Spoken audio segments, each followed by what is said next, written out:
उसको हम करेंगे। Russia Ukraine crisis live, president Biden says Putin choose this war in Ukraine will bear consequences, गंभीर परिणाम भुगतने होंगे। अल्जाइमर्स का मरीज बोल रहा है जो भूल जाता है। कमाल है यार। सबसे बुरी हालत है इस पूरे वॉर में। अगर सबसे ज्यादा नुकसान यदि किसी को होना तो वो मेरे को लगता है रेपुटेशन का नुकसान जो है वो शायद अमेरिका को होगा। सवाल उठता भारत को नुकसान होगा कि नहीं, अभी आते हैं उस पर आते हैं। भारत को इसमें कुछ नुकसान होना है या नहीं होना है उस पर बात करेंगे, लेकिन पहले जरा सुन तो लें। इतनी सारी धमकी चल रही भाई, बाइडन, राष्ट्रपति बाइडन, अरे सुनो भाई। अब संबोधन से पहले अमेरिका के राष्ट्रपति जो बाइडन ने ट्वीट किया है, देखिए कुछ ही देर में जो बाइडन का संबोधन है उससे पहले उन्होंने ट्वीट किया है, रूस पर कड़े प्रतिबंधों की तैयारी में है अमेरिका।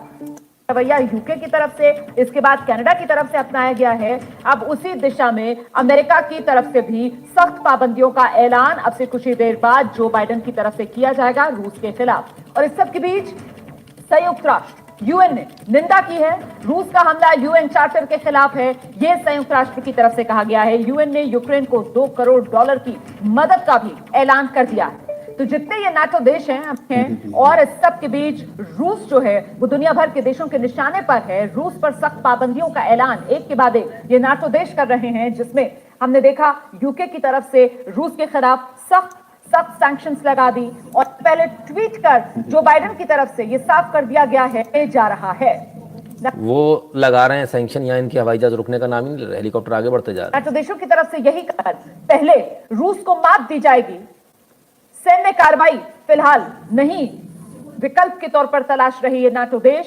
सीधे अरे भैया सीधे आर्थिक पाबंदियां जो रूस पर लगाई, आर्थिक पाबंदियां मतलब कोई भाई ये फिर छोड़ के चला गया बीच में। बड़ी गंदी आदत है यार इसको, ये फिर से बीच में छोड़ के चला गया। अमेरिका तो फिर हाथ छोड़ के चला गया, कह रहा था हम साथ देंगे। खैर, और किस किसने क्या क्या प्रतिबंध लगाया आइए देख लीजिए। कनाडा ने 58 रूसी व्यक्तियों और संस्थाओं पर प्रतिबंध लगाया। कनाडा के प्रधानमंत्री जस्टिन ट्रूडो के हवाले से AFP को दी गई जानकारी। ठीक है साहब, तो 58 कनाडा ने भी 58 उनके तमाम सारी एजेंसीज और उनके लोगों पर वो लगाया। लेकिन भाई तेरे पास तो खुद तू इमरजेंसी लगा कर बैठा बेशरम आदमी, तू कहां से बात कर रहा? कल ही हमने ये वाली बात करी थी, तो आज इनका जवाब आगे लगता है इन्होंने भी कल लाइव सुन लिया भाई। Today, after careful consideration, we're ready to confirm that the situation is no longer an emergency. Therefore, the federal government will be ending the use of the Emergencies Act. Emergency खत्म हो गई भैया, बधाई हो Canada से। उनको पता था बोले गालियां पड़ेंगी चारों तरफ से, तो उनको बेचारे को इमरजेंसी हटानी पड़ी। तो आपको जो आप आंदोलन करने आप लोग कर सकते हो कनाडा में, आप सबको तो एक तरफ तो वोट नहीं डल पाए, दूसरी तरफ फेक न्यूज का बाजार गर्म रहा आज दिन भर। लखीमपुर खीरी के फरधान थाना क्षेत्र के बूथ संख्या 85 पर मॉक पोल है के दौरान कोई भी बटन दबाने से कमल की पर्ची निकल रही थी, जिसको लेकर मतदान 2 घंटे बाधित रहा। तहसीलदार सदर sector magistrate doctor Ramesh Verma ने मौके पर पहुंचकर नई ईवीएम मशीन फलान शुरू करी। अच्छा, विवेक शुक्ला है, ठीक है, कौन है जरा देख लें। अमर उजाला न्यूज के जर्नलिस्ट हैं, अमर उजाला के जर्नलिस्ट हैं। और अब आप नीचे इनकी न्यूज भी देख लीजिए, अमर उजाला में इनकी न्यूज भी छपी है। ये न्यूज फेक न्यूज है, ये फर्जी न्यूज है, क्योंकि इसी न्यूज को सबा नकवी ने ट्वीट किया था। एंड हियर वी गो, ठीक है ना, after pressing every EVM button polling disrupted in Lakhimpur, BJP slip come out, BJP की स्लिप आ रही, कोई भी बटन दबाओ, यही सेम न्यूज है। डीएम लखीमपुर खीरी ने बोला ये गलत खबर है। डीएम साहब ने एकदम क्लियर बोला। तो जब डीएम साहब ने बोला तब क्या हुआ नतीजा? तब ये नतीजा हुआ कि ट्वीट डिलीट हो गया साहब, इसके ऊपर का ट्वीट डिलीटेड बाय ऑथर, ये गलत खबर है। तो डीएम साहब बता रहे हैं कि ये खबर गलत है, इसके बावजूद ये साहब लिख रहे हैं कि यहाँ पर हर बटन दबाने पर बीजेपी की पर्ची निकल रही है। ये फेक न्यूज़ है बॉस, और इस फेक न्यूज़ को असली बनाकर प्रस्तुत करने का काम कर रहे हैं विवेक शुक्ला। आइए, UP election phase fourth phase, mock poll में बटन दबाने से कमल का फोटो दिखने का आरोप, पीठासीन अधिकारी का इनकार। पीठासीन अधिकारी ने मना कर दिया, यह आरोप था। लेकिन विवेक शुक्ला ने क्या लिखा, और ये न्यूज़ किसने दी है? गुलशन कुमार ने। लेकिन विवेक शुक्ला ने झूठ बोला। विवेक शुक्ला जो कि खुद अमर उजाला में काम करते हैं, जर्नलिस्ट हैं, ये बोलते हैं कि बटन दबाने से कमल की पर्ची निकल रही थी, जबकि ऐसी अफवाह थी ये, ठीक है ना, ऐसा आरोप था। पीठासीन अधिकारी ने इसका इनकार भी कर दिया, नहीं बोला ऐसा कुछ भी नहीं है। इसके बावजूद उन्होंने झूठ वहां पर ट्विटर पर डाला, और ये अमर उजाला में काम करते हैं। मेरा अमर उजाला से निवेदन है सर हम भी आपकी बहुत सारी न्यूज़ दिखाते हैं, ये न्यूज़ भी हम आप ही की दिखा रहे हैं, और हम अपने लाइव में कई सारी आपकी न्यूज़ को कवर करते हैं क्योंकि हम ये मानते हैं कि आप सही न्यूज़ देते हैं। लेकिन यदि आपके पत्रकार ऐसी झूठी खबर चलाएंगे, यदि आपके पत्रकार ऐसी फेक न्यूज़ चलाएंगे, तो फिर तो बड़ा मुश्किल हो जाएगा आप पे विश्वास करना। पब्लिक का तो छोड़िए, हम भी विश्वास नहीं कर पाएंगे और हम आपकी किसी भी न्यूज़ को नहीं उठा पाएंगे इस प्रकार से। तो ये बड़ा मुश्किल वाला काम हो जाएगा। आप एक प्रतिष्ठित अखबार हैं, आपकी एक प्रतिष्ठा है, कई लोग आप पर भरोसा भी करते हैं, जितने कम से कम आपके पाठक हैं वो तो आप पे भरोसा करते ही होंगे। तो कम से कम ऐसे पत्रकारों की छुट्टी कर दीजिए मेहरबानी करके जो फेक न्यूज़ चला रहे हैं, जहां आरोप है उसको लिख रहे हैं कि पर्ची निकल रही थी, उन्होंने उसे सिद्ध कर दिया। ये बहुत बड़ा फर्क है। अब हुआ क्या उसको भी समझ लीजिए, एक्चुअली क्या हुआ इसी खबर में दिया हुआ है ना। अमर उजाला की न्यूज़ दिखा रहे हैं हम आपको, अमर उजाला की है ना, किसी दूसरे की नहीं। इसी में नीचे क्या दिया हुआ है, आ जाइए देख लीजिए। बूथ संख्या 85 पर मॉकपोल के दौरान सपा कार्यकर्ता ने कोई भी बटन दबाने से कमल का फोटो दिखने का आरोप लगाया। किसने लगाया? सपा कार्यकर्ता ने। और यही आरोप कौन लगा रहा है? यही आरोप लगा रहे हैं विवेक शुक्ला। तो विवेक शुक्ला जी, आप सपा कार्यकर्ता हैं क्या? आप सपा कार्यकर्ता हैं क्या? तो सपा कार्यकर्ता का आरोप था। जबकि पीठासीन अधिकारियों का कहना है कि ईवीएम खराब थी, उसमें से कोई आवाज नहीं निकल रही थी। असल कारण यह था कि ईवीएम में जब बटन दबाते ना, पी की आवाज आती, वो आवाज नहीं आ रही थी, इसलिए उसको बदल दिया गया। बाकी सब कुछ सही था।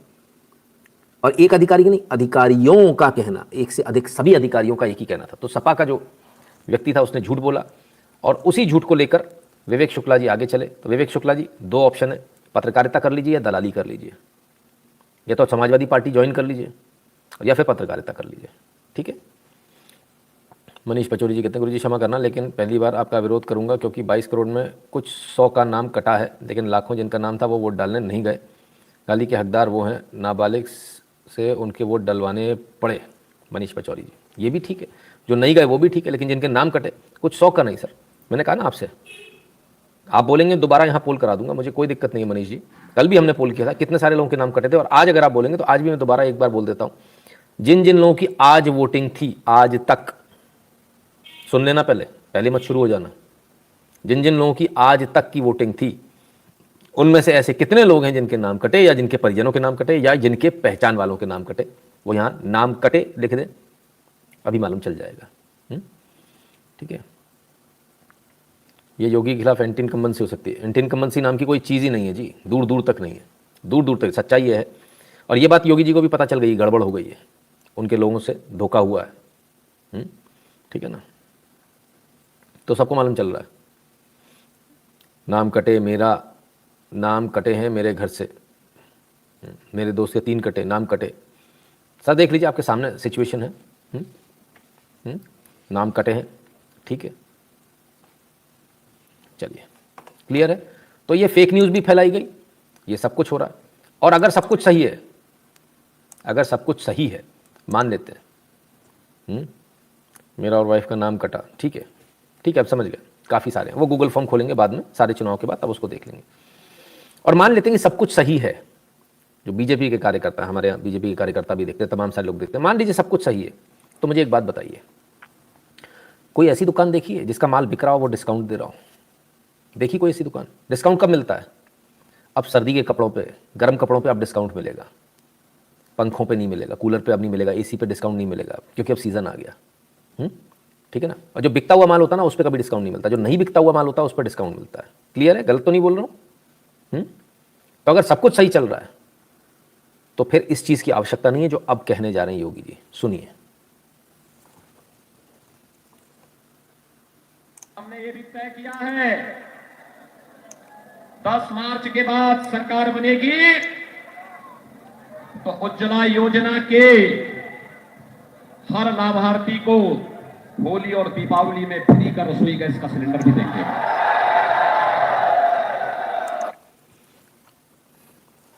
सरकार बनेगी 10 मार्च के बाद तो होली दिवाली का एक सिलेंडर फ्री मिलेगा उज्ज्वला योजना वालों को।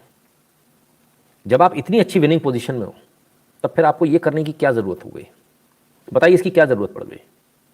उनको भी मालूम है ज़मीन खिसक गई है, पब्लिक का सपोर्ट था, सब कुछ था, लेकिन इसके बावजूद इतना बुरा हाल है। और ये इसी चीज़ से मैं डर रहा था, और इसी चीज़ के लिए मैंने बार बार कहा था कि भाई आप देख लो, संभल लो। आइए, मिलना चाहिए ना। और एक और काम हमने तय किया है, 10 मार्च के बाद सरकार तब बनेगी तो 60 साल से ऊपर की कोई भी माता और बहन को उत्तर प्रदेश परिवहन निगम की बस में टिकट देने की आवश्यकता नहीं पड़ेगी। फ्री में यात्रा की सुविधा उनके लिए रहेगी। टिकट लेने की भी जरूरत नहीं पड़ेगी, फ्री में यात्रा करेंगे 60 साल से ऊपर के लोग। यानी एक एक सिलेंडर 2 सिलेंडर साल में फ्री मिलेंगे, टिकट भी नहीं लेना पड़ेगा, सब कुछ। अब आखिर ऐसा क्यों करना पड़ रहा है? ऐसा इसलिए करना पड़ रहा है, उन्हें मालूम है जो वोट जो उनके लिए गिरने वाला था, जो घर से निकल कर आता देने, वो कट गया, और जो घर में बैठा रहता है वो है। कम से कम इस बहाने वही निकल आए, वही आकर वोट दे। ये स्थिति है। बातों से समझ में आ रहा है, जिनको नहीं आ रहा ये देख लें। किसान को अपने ट्यूबवेल के बिल को आने वाले 5 साल में हम जीरो पहुंचाने का काम करेंगे, 1 पैसा नहीं देंगे। ठीक है साहब, हमने एक किसान से भी बिजली का पैसा नहीं लेंगे, यानी सिलेंडर भी फ्री मिलेंगे 2 साल में। किसी ने पूछा रमज़ान में मिलेगा? नहीं, रमज़ान में, होली दिवाली की बात हुई है ना। तो 2 सिलेंडर भी फ्री मिलेंगे, बस का किराया भी फ्री है, बिजली भी फ्री है किसानों को ट्यूबवेल की। ठीक है, अब इन सारी बातों को पहले से भी कर सकते थे, लेकिन अभी इसको करने की क्या आवश्यकता पड़ गई? इतना इमरजेंसी क्यों आ गई? क्योंकि जो शिक्षा मित्र थे ना, जो उनके भरे हुए, मैं हमेशा से कहता हूँ, देखो जो जिस आदमी को जिसने रखा हो, या तो उसको निकाल दो या उस पर नज़र रखो। उन पर जो नज़र नहीं रखी ना, उनका जो सिस्टम काम कर रहा था, उस पर ये हुआ। उड़ती उड़ती खबर ऐसी भी आ रही है कि नाम काटने के बाकायदा पैसे दिए गए, 500-1000 रुपये दिए गए नाम काटने के।